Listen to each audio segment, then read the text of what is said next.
Imagine surviving a plane crash in the middle of the Pacific Ocean, floating for weeks with no food or water, and then enduring captivity in a brutal Japanese POW camp.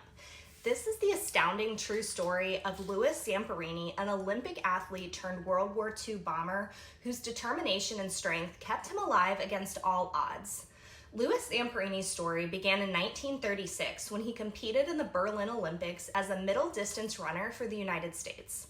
He was a rising star in track and field, known for his incredible speed. But when World War II broke out, Zamperini enlisted in the Army Air Corps, and his life would take a very dramatic turn. In 1943, during a bombing mission over the Pacific, Zamperini's plane, the Green Hornet, was shot down. The crew managed to bail out, but Zamperini and two others ended up stranded in the open ocean on a life raft. This was the beginning of a 47-day journey that would test his limits like nothing before. After the crash, Zamperini and his companions found themselves floating in the vast Pacific. For weeks, they battled starvation, thirst, and the relentless sun. They had no food or fresh water, and their chances of survival seemed slim.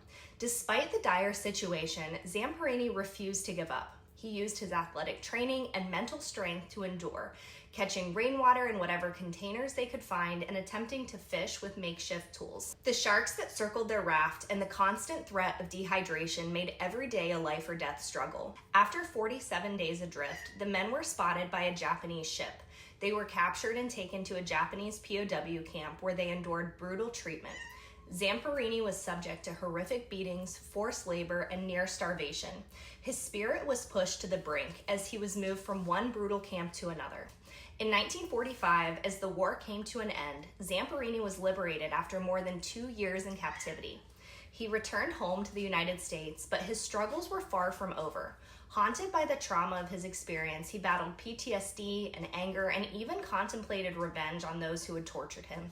However, his life took a turn. Zamperini went on to become an inspirational speaker, sharing his story of survival, faith, and forgiveness. His resilience in the face of unimaginable adversity made him a symbol of hope to countless people. In 2014, the book Unbroken was released, and it was later made into a movie, further immortalizing his incredible journey. His life proves that even in the most extreme circumstances, hope, determination, and faith can help a person endure. His story will continue to inspire future generations as a true example of resilience in the face of unimaginable hardship.